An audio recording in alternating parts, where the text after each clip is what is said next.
Jai Hind. In this lecture, we will implement sequence detector by using finite state machine. We have given this statement. Design the Mealy finite machine to detect the sequence 1010. Overlapping is permitted. बच्चों इसका क्या मतलब है? हमें एक circuit design करना है.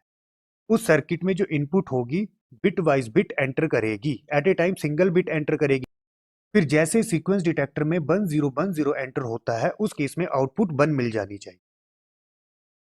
तो this is a block diagram of sequence detector. This is single input X and this is single output Z. अब सीक्वेंस डिटेक्टर के केस में जो इनपुट डेटा होगा बिट वाइज बिट एंटर करना है. बिट वाइज बिट का क्या मतलब? पहले ये बिट एंटर होगी, फिर सेकंड बिट एंटर होगी, फिर थर्ड बिट एंटर होगी. मतलब डेटा सीरीज में एंटर करेगा और at a time single bit enter करेगी. फॉर एग्जांपल बच्चों, ये सीक्वेंस हमने इस सीक्वेंस डिटेक्टर में अप्लाई किया. This is least significant bit and this is most significant bit. मतलब पहले ये 0 एंटर होगा, फिर 1, फिर 1, इस तरह से आगे प्रोसेस चलेगा. अब बच्चों ये सर्किट वर्क कैसे करेगा? हमें डिटेक्ट क्या करना है? 1010. जैसे ही 1010 इस सीक्वेंस डिटेक्टर में एंटर करेगा, आउटपुट 1 मिलनी चाहिए और जो रेस्ट केसेस है उसके लिए आउटपुट 0 मिलनी चाहिए. और ये जो ओवरलैपिंग है इसको अलाउड किया है. इनिशियली जैसे ही 0 एंटर करता है तो आउटपुट क्या मिलेगी? 0. हमें डिटेक्ट क्या करना है? 1010. आउटपुट मिली बच्चों 0. अगेन फिर ये 1 एंटर किया, मैं बोल सकता हूं ये 1 एंटर कर लिया. अगेन आउटपुट मिलेगी 0. अगेन फिर ये 1 एंटर किया, यहां चाहिए था 0 पर आ गया 1. अगेन आउटपुट मिलेगी 0. फिर जैसे ये 0 एंटर करेंगे सीक्वेंस डिटेक्टर में, अगेन आउटपुट मिलेगी यहां पर 0. फिर जैसे ही ये 1 एंटर किया, डिटेक्ट क्या करना है? 1010. अब क्या हुआ? 1001. अगेन यहां पर आउटपुट मिलेगी 0. अब बच्चों जैसे ही ये 0 एंटर करेगा, अब आप देख सकते हो 1010 इनपुट मिल चुकी है. अब आउटपुट मिलेगी 1. अब बच्चों ओवरलैपिंग इज अलाउड. हमें डिटेक्ट क्या करना है? 1010. जैसे ही यहां पर 0 हुआ, 1010 मिला, आउटपुट मिल गया 1. अब ओवरलैपिंग का क्या मतलब है? ये जो 10 है इसको हम नेक्स्ट स्टेप के लिए यूज कर सकते हैं. हमें डिटेक्ट करना है 1010. अब ये जो पिछले वाला 10 है इसको हम नेक्स्ट स्टेप के लिए यूज कर सकते हैं. अगेन यहां पर अब इनपुट में अप्लाई किया 1, सीक्वेंस क्या मिली? 1010. तो आउटपुट अगेन 0 मिलेगी. फिर जैसे ही ये 0 अप्लाई किया, आप फिर सीक्वेंस देखो, अब सीक्वेंस फिर बन चुका है 1010. 1010 चाहिए था तो आउटपुट मिला 1.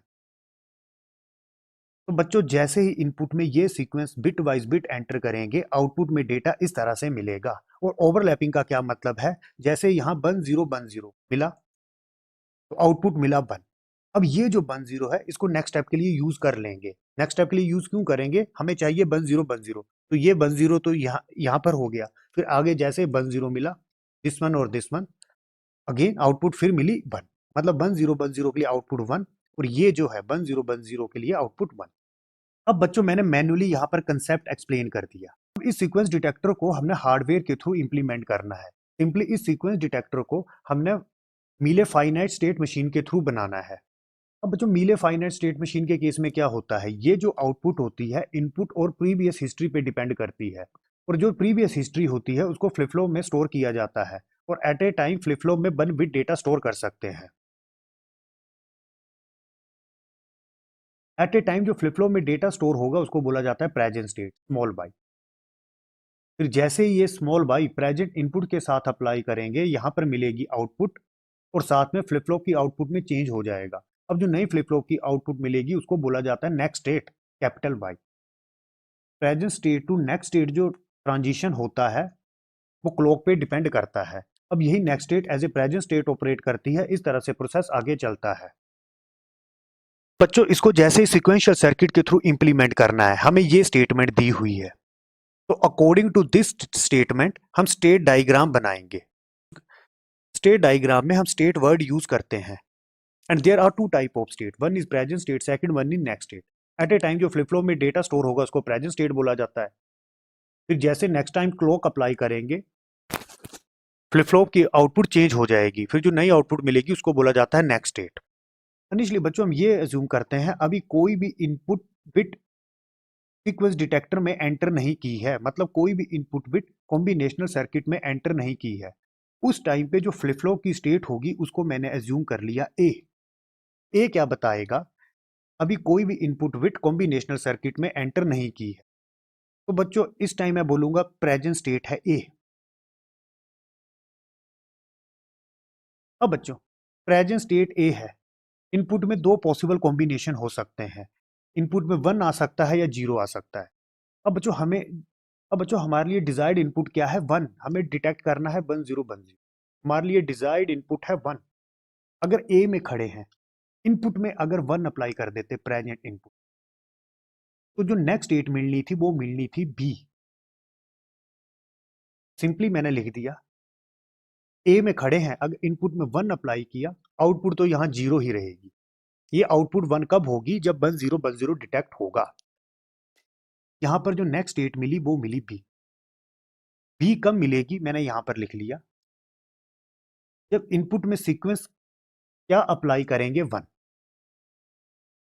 अब बच्चों ए में खड़े हैं, 1 के लिए चेक कर लिया, 0 के लिए चेक कर लेते हैं। प्रेजेंट स्टेट ए है। अगर इनपुट में 0 अप्लाई करते, प्रेजेंट स्टेट है फॉर एग्जांपल ए, और इनपुट में 0 अप्लाई करते, तो नेक्स्ट स्टेट क्या मिलनी थी?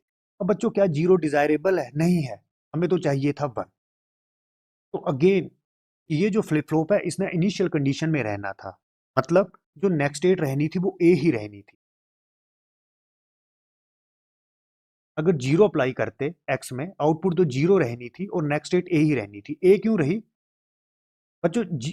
जैसे एक्स में 0 अप्लाई किया, 0 तो डिजायरेबल नहीं है, तो जो फ्लिप फ्लॉप की नेक्स्ट स्टेट है वो ए ही रही। तो इसलिए लिख दिया इनपुट 0 अप्लाई किया, आउटपुट 0 मिला और नेक्स्ट स्टेट ए ही रही। इसी तरह से बच्चों मैं प्रेजेंट स्टेट बी में एक्स के लिए चेक करूंगा, एक्स में 0 अप्लाई कर सकते हैं 1। तो बच्चों मैं पहले किसको चेक करता हूं? जो डिजायरेबल है। डिजायरेबल क्या है? जैसे बी में कैसे पहुंचे अगर 1 अप्लाई करते, अगला डिजायरेबल क्या है? 0। तो पहले मैं किस इनपुट को लेता हूं? जो डिजायरेबल है। फॉर एग्जाम्पल बी में खड़े हैं, अगर एक्स में 0 अप्लाई करते, मतलब बी में कैसे पहुंचना था? इनपुट में अगर 1 अप्लाई करते और अगला केस मैंने लिया 0। क्या बच्चों ये डिजायरेबल है? यस, 1 0 तो डिजायरेबल है। तो नेक्स्ट स्टेट जो मिलेगी उसको मैंने जूम कर लिया सी। दैट इज यहां पर जो नेक्स्ट स्टेट मिलेगी उसको मैंने जूम कर लिया सी।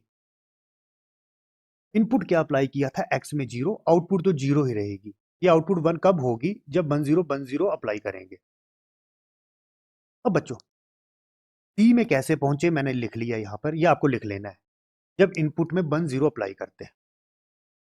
इसी तरह से बच्चों बी में थे, 1 के लिए चेक करते हैं, अगर इनपुट में 1 अप्लाई करते तो कैसे पहुंच, तो क्या होता? 1। बी में कैसे पहुंचे? 1, और आगे बी में हमने अप्लाई कर दिया 1।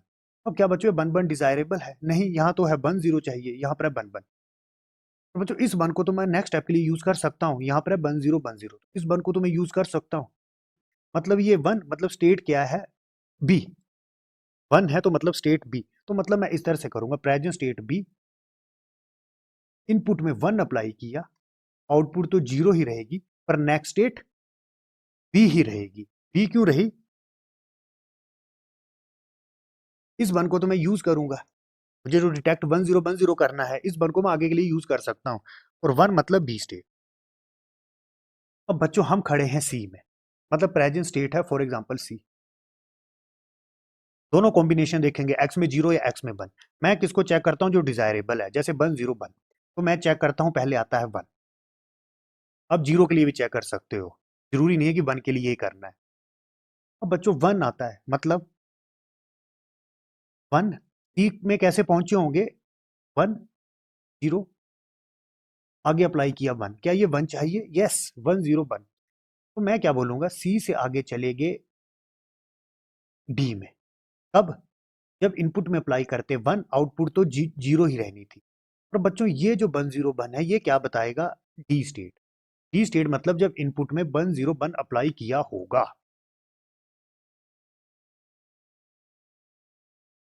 अब जो दूसरा केस भी डिस्कस कर लेते हैं, फॉर एग्जांपल सी में है, अगर एक्स में 0 अप्लाई करते तो नेक्स्ट स्टेट क्या मिलनी थी? मैं कॉम्बिनेशन लिख रहा हूं 1 0 यहां से क्यों स्टार्ट किया 1 0, मुझे तो डिटेक्ट करना है 1 0 1 0, और यहां से प्रोसेस शुरू हुआ था। तो मतलब सी में फॉर एग्जांपल कैसे पहुंचे, अगर 1 0 इनपुट में अप्लाई करते और नेक्स्ट इनपुट अगर आ जाती 0। अब बच्चों देखो 1 0 0 डिजायरेबल है नहीं है, 1 0 1 चाहिए, 1 0 0 नहीं है, और इस जीरो को मैं आगे यूज नहीं कर सकता क्योंकि मुझे 1 से स्टार्ट करना है। तो बच्चों इसके आगे क्या होगा, ये रीसेट हो जाएगा initial value A, initial next state A. अगर इनपुट 0 अप्लाई करते आउटपुट 0। ऐसा मैंने क्यों बोला, फॉर एग्जाम्पल बच्चों जैसे यहाँ 0 अप्लाई किया, सीक्वेंस क्या बनेगी 1 0 0। अब बच्चों यहाँ तो चाहिए 1 0 1, यहाँ पर है 1 0 0। अगेन इस जीरो का भी कोई मतलब नहीं है, स्टार्टिंग तो 1 से ही चाहिए, तो इस जीरो वगैरह को यूज नहीं कर सकते, तो सिंपली ये रीसेट हो जाएगा इनिशियल वैल्यू ए। अब बच्चों डी के लिए चेक करते हैं, प्रेजेंट स्टेट है डी, तो मैं किसके लिए चेक करूंगा पहले, इस जीरो के लिए, क्योंकि मुझे डिजायरेबल है 1 0 1 0। तो डी में है और इनपुट 0 अप्लाई कर देते प्रेजेंट इनपुट, तो बच्चों सीक्वेंस क्या रही होगी 1 0 1, और आगे मैंने ले लिया 0 अप्लाई करते। बच्चों ये डिटेक्ट कर लिया 1 0 1 0, एक तो क्लियर हो गया, यहां पर अब आउटपुट मिलेगी 1, आउटपुट तो पता लग गया 1, पर नेक्स्ट स्टेट क्या मिलेगी बच्चों 1 0 1 0 तो डिटेक्ट कर लिया है, पर ओवरलैपिंग अलाउड है। इस 1 0 को मैं नेक्स्ट स्टेप के लिए भी यूज कर सकता हूं। नेक्स्ट स्टेप के लिए यूज क्यों कर सकता हूं, जैसे मुझे तो चाहिए 1 0, तो ये 1 0 तो मैं नेक्स्ट स्टेप के लिए भी यूज कर सकता हूं। तो सिंपली डी में है, अगर इनपुट 0 अप्लाई करते आउटपुट तो 1 मिलनी थी, अब नेक्स्ट स्टेट क्या मिलेगी, मैं यहां पर चला जाऊंगा 1 0, और 1 0 स्टेट कहां पर है, यहां पर सी, तो सिंपली डी टू सी चले जाएंगे, इनपुट अप्लाई किया 0, आउटपुट अब मिला 1।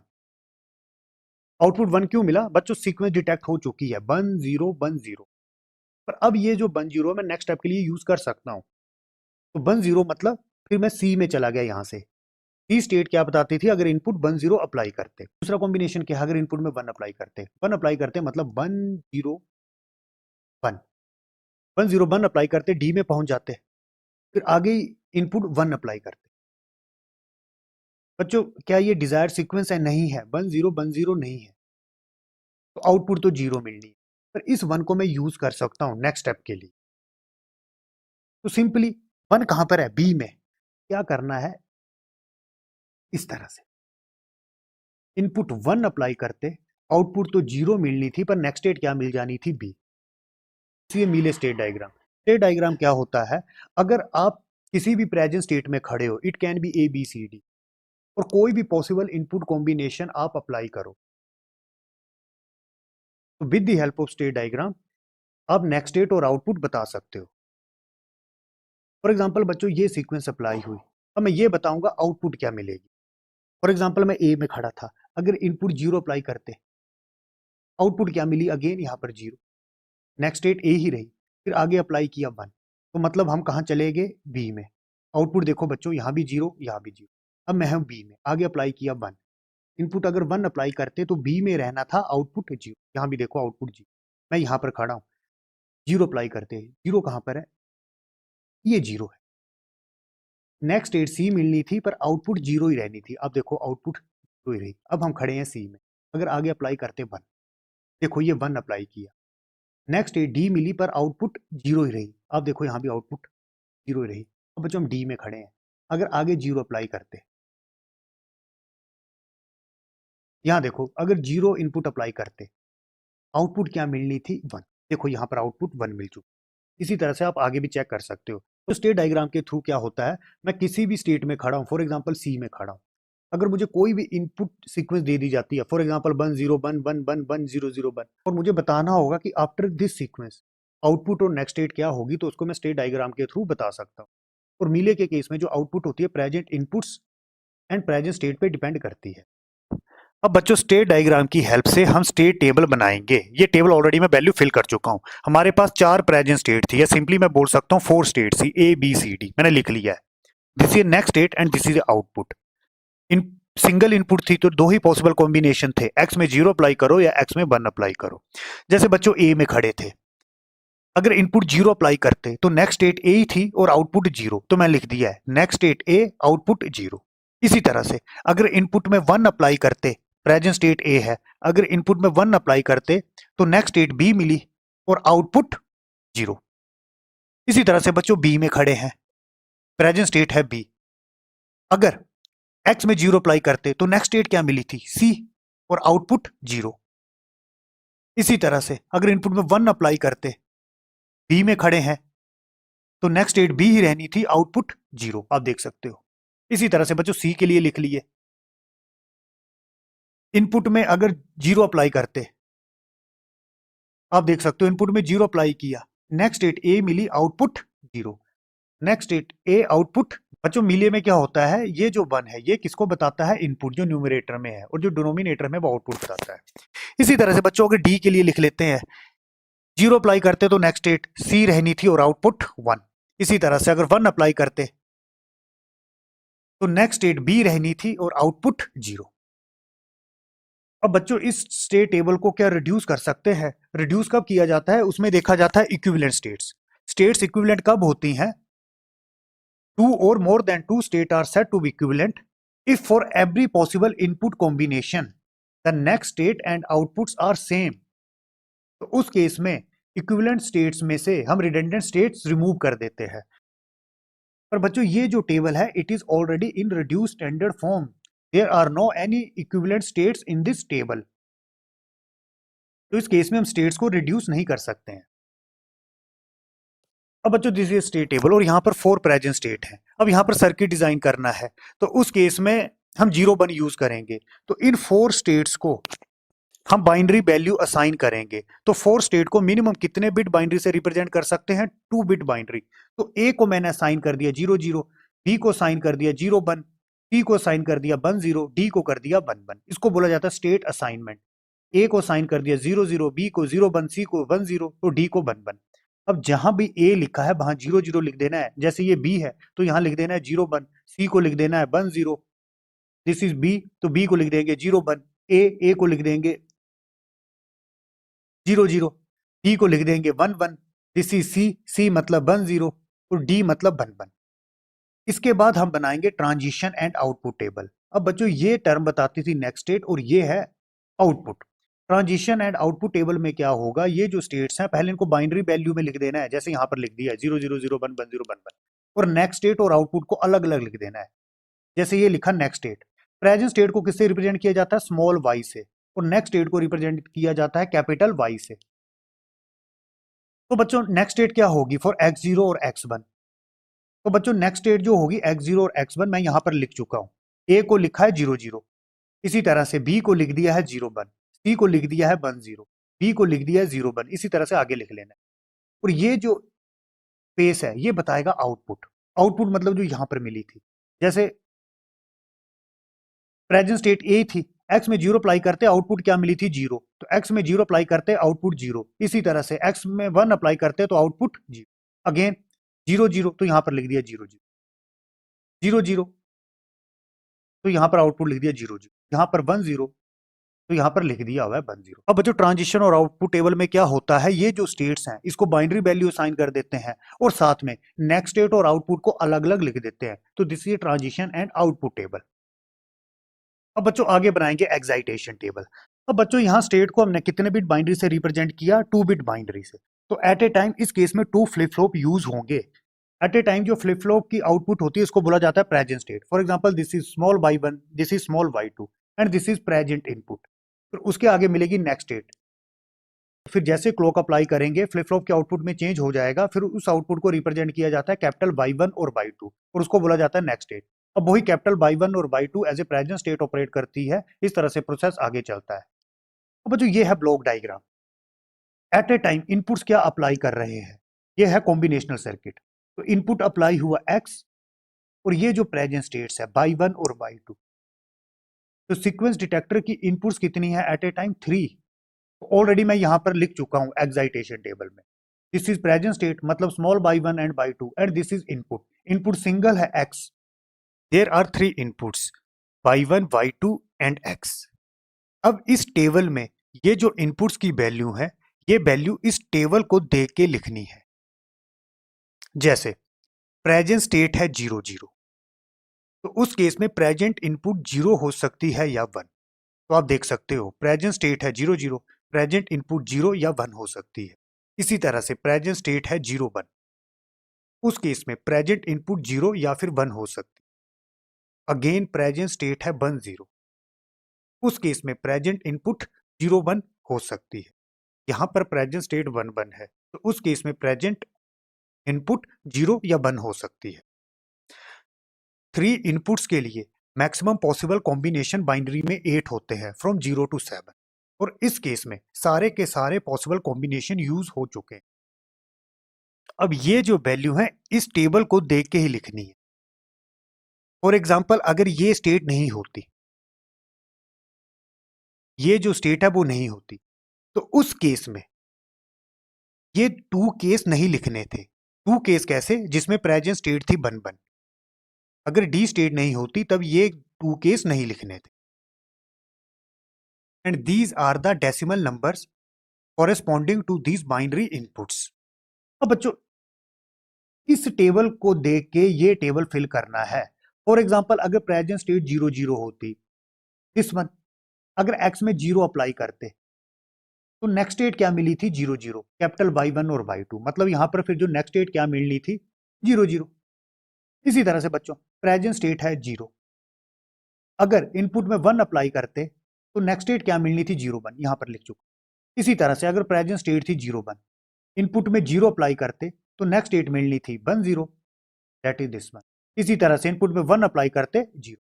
इसी तरह से प्रेजेंट स्टेट 1 0 रहती, एक्स 0 के लिए चेक करते तो नेक्स्ट स्टेट मिलनी थी 0 0, एक्स 1 के लिए चेक करते तो नेक्स्ट स्टेट 1 1, और लास्ट में 1 1 अगर 0 अप्लाई करते एक्स में तो नेक्स्ट स्टेट क्या थी बच्चों? 1 0, और 1 अप्लाई करते तो नेक्स्ट स्टेट थी 0। तो बच्चों इसको देख के कैपिटल y1 y2 की वैल्यू भी लिख ली, जो होता है नेक्स्ट स्टेट।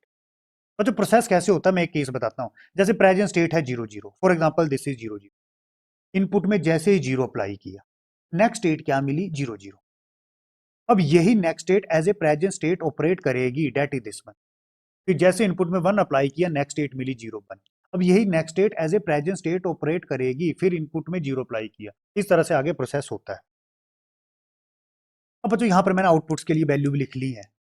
आउटपुट्स के लिए वैल्यू कैसे लिखी? आउटपुट 1 कहां मिली? यहीं पर ही आउटपुट 1 मिली है, रेस्ट में तो 0 मिली है, तो सब जगह 0 लिख दिया।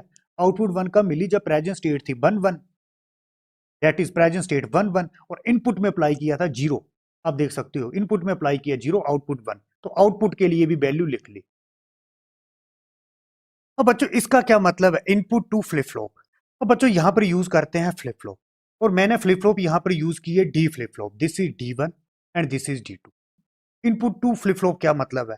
फॉर एग्जाम्पल मैं इस केस को ले रहा हूं, प्रेजेंट स्टेट है 0 0, मतलब ये है 0 0, इनपुट में अप्लाई किया 1, और मैंने डिसाइड कर लिया है कि नेक्स्ट स्टेट क्या चाहिए? 0 1, मतलब ये किस में चेंज हो जाना चाहिए? 0 1 में। अब बच्चों प्रेजेंट स्टेट थी 0 0, ये किस में चेंज हो जाना चाहिए? 0 2 1। तो उसके लिए ये जो डी फ्लिप फ्लॉप है इसके इनपुट में क्या अप्लाई करेंगे, वो जो वैल्यू होगी उसको हम यहां से देखेंगे, input to D flip flop. अब बच्चों यहां पर डी फ्लिप फ्लॉप यूज किए। डी फ्लिप फ्लॉप का क्या बेनिफिट होता है? डी फ्लिप फ्लॉप के केस में अगर मेरे पास प्रेजेंट स्टेट है और मैंने डिसाइड कर लिया है कि नेक्स्ट स्टेट क्या चाहिए, जो मुझे नेक्स्ट स्टेट चाहिए डी फ्लिप फ्लॉप में वही इनपुट अप्लाई कर देते हैं, इसलिए यहां पर हम डी फ्लिप फ्लॉप यूज करते हैं। For example present state 0 0, next state 0 0 चाहिए तो डी के केस में इनपुट 0 0 ही अप्लाई करेंगे। नेक्स्ट स्टेट 0 1 चाहिए तो यही 0 1 इन इनपुट्स में अप्लाई करेंगे।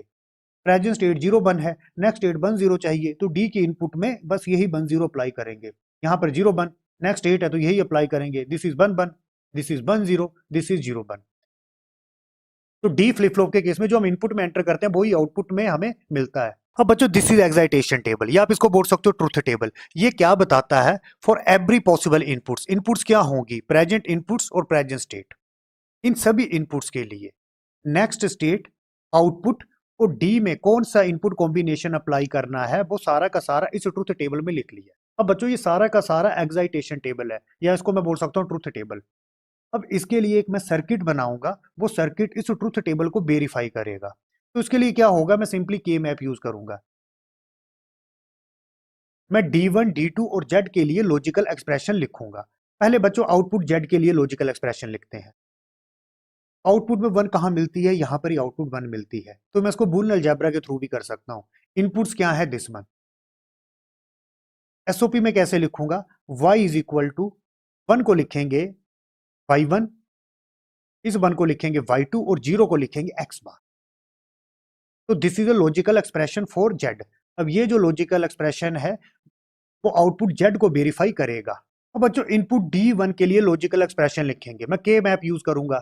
जिस ये 3 वेरिएबल के मैप, 3 इनपुट्स है, y1 y2 x। तो यहां पर लिख लिया y1, यहां पर लिख दिया y2 x। अब बच्चों कितने सेल बनेंगे, 8। अब कौन से इनपुट के लिए आउटपुट 1 मिलती है, आप देख सकते हो आउटपुट 1 यहां पर मिलती है। तो कौन से इनपुट के लिए आउटपुट 1 मिली, 2 5 एंड 6। 2 5 एंड 6। अब बच्चों पेयर बनाते हैं, ये 2 1 आपस में पेयर बनाएंगे। इस 1 के पास कोई चॉइस नहीं है, सिंगल लेना पड़ेगा। लॉजिकल एक्सप्रेशन लिखते हैं D1 इज इक्वल टू, इस 1 के लिए लिखते हैं, इस 1 को लिखेंगे y1, इस 1 के लिए 0 1 को लिखेंगे y2 bar into x, plus इस पेयर के लिए लिखते हैं 0 to 1 चेंज नहीं लिखेंगे, 1 0 है, 1 0 कांस्टेंट है, तो 1 0 को लिखेंगे y2 x बार। तो this is a logical expression for D1। अब बच्चों D2 इनपुट के लिए लॉजिकल एक्सप्रेशन लिखेंगे। आउटपुट 1 कहां मिली है, कि यहां पर मिली, यहां पर मिली, यहां पर मिली, यहां पर मिली। That is 1, that is for 1 3 5 and 7। 1 3 5 7। बच्चों बहुत इजी है, क्वाड बनेगा। क्वाड के लिए आंसर लिखेंगे 0 to 1, एक बिट का चेंज नहीं लिखेंगे। यहां पर 0 to 1 चेंज है, इसको नहीं लिखेंगे। ये 1 1 कांस्टेंट है, 1 1 कांस्टेंट मतलब x। तो D2 is equal to x। तो this is logical expression for D2। अब बच्चों यहां पर मैंने लॉजिकल एक्सप्रेशन लिख दिया D1 D2 Z, जो अभी कैलकुलेट किए। अब बच्चों यहां पर कितने फ्लिप फ्लॉप यूज किए थे, 2 फ्लिप फ्लॉप क्यों यूज किए थे, 4 स्टेट थी A B C D। तो यहां पर 2 फ्लिप फ्लॉप यूज किए। This is first D flip flop, this is second D flip flop. मतलब ये फ्लिप फ्लॉप है मेमोरी एलिमेंट D1 D2। इसको मैंने बोला था बाई 1, जिसको बोला था बाई 2। या बोल सकते हो this is most significant byte 1, तो बाई 1 यहां लिखा। दिस इज ली सिग्निफिकेंट। ली सिग्निफिकेंट क्यों बोल रहा हूं, बस यहां पर देखो नेक्स्ट 8 जो लिखा था, बाई 1 को पहले लिखा था, बाई 2 को बाद में। तो this is most significant, this is least. यहां भी by 1 small by 1, most significant least significant.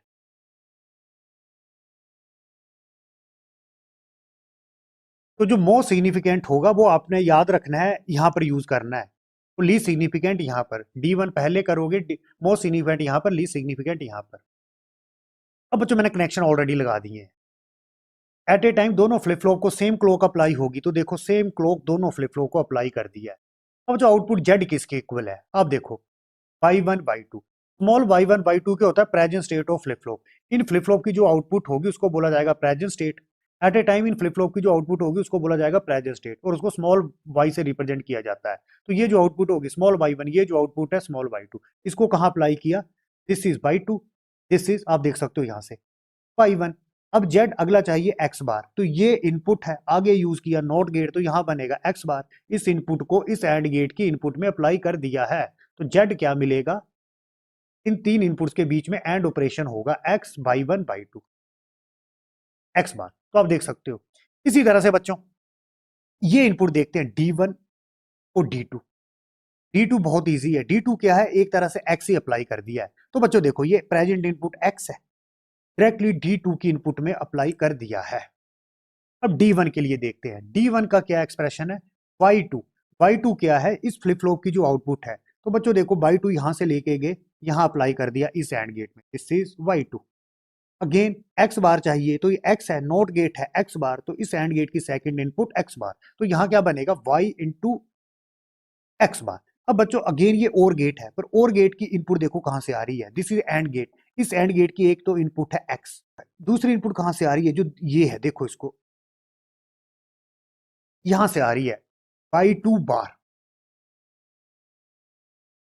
और ये जो थर्ड इनपुट है ये कहां से आ रही है, यहीं से आ रही है। इसी की आउटपुट को जो प्रेजेंट स्टेट थी यहां पर अप्लाई कर दिया y1। अगेन एंड गेट है तो एंड ऑपरेशन हो गया।